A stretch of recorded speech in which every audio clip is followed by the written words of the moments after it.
Mr. President, I begin my statement today by expressing Liechtenstein's grave condolences to all those affected by the violence both in Israel and Palestine since the attack by Hamas on Israel on October the 7th. In the face of the ongoing escalation on the ground, we are concerned that despite concerted efforts, the Security Council has as yet been unable to discharge its primary responsibility for the maintenance of peace and security. For those grieving and suffering in Israel and Palestine today, but also for our public back home, its silence is incomprehensible. We welcome the leadership of Secretary General Guterres and his personal engagement for the protection of civilians, but the political organs of our organization must not remain silent in a situation where civilians have been victimized at a large scale and remain in a very precarious situation in Gaza. We therefore welcome the opportunity to meet in the format of emergency special session today, including to consider the special report transmitted from the Council in the wake of the veto cast last week, as well as the one we understand will be transmitted as a result of the further double veto. We encourage you, Mr. President, as you have done before in meetings resulting from the use of a veto, to produce a summary of this meeting for transmission to the Council.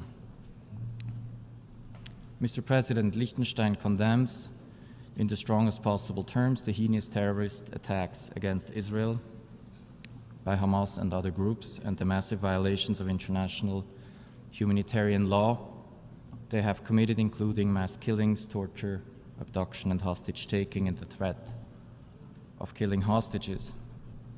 We join the call for the unconditional and immediate release of all hostages and express our gratitude to those who have contributed to the release of the first hostages.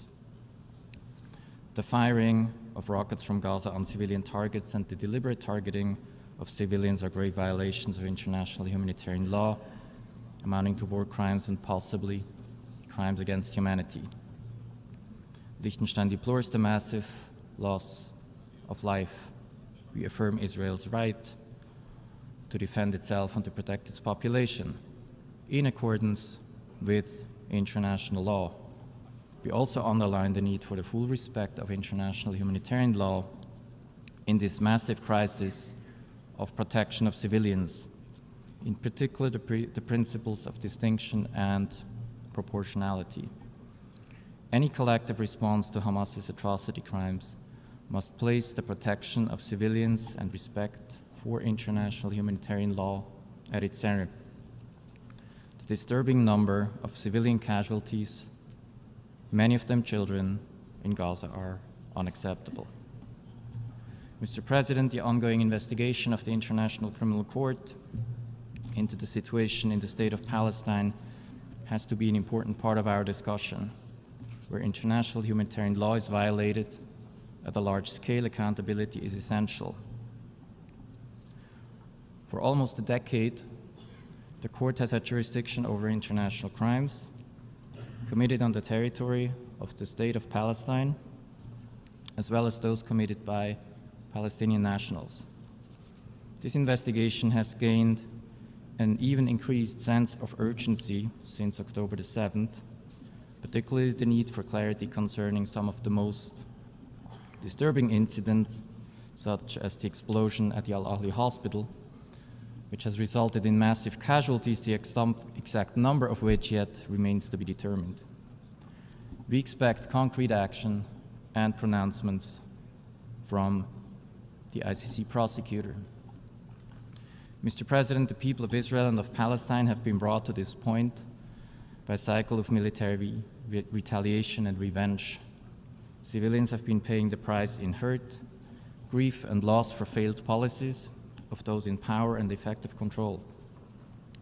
Their suffering has reached unprecedented heights in the past weeks, and it must be stopped as soon as possible. A diplomatic solution will be the only way to achieve this goal. We must begin by addressing the immediate humanitarian needs of Palestinians and to work for the unconditional release of all hostages. We support the calls for humanitarian pauses that allow for the full, safe, and unhindered access for humanitarian assistance.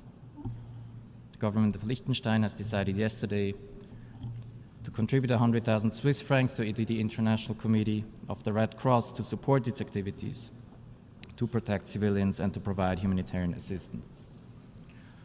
Mr. President, in response to the horrors of the Second World War, the Charter of the United Nations included in its purposes, I quote, to develop friendly relations among nations based on respect for the principle of equal rights and self-determination of peoples, and to take other appropriate measures to strengthen universal peace, end of quote.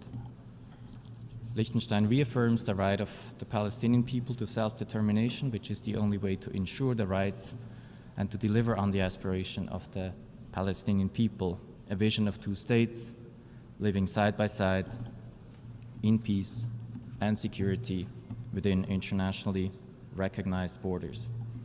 We commit again to peace guided by the purposes of this organization. I thank you. This has been the Nod News Network. Transmission complete.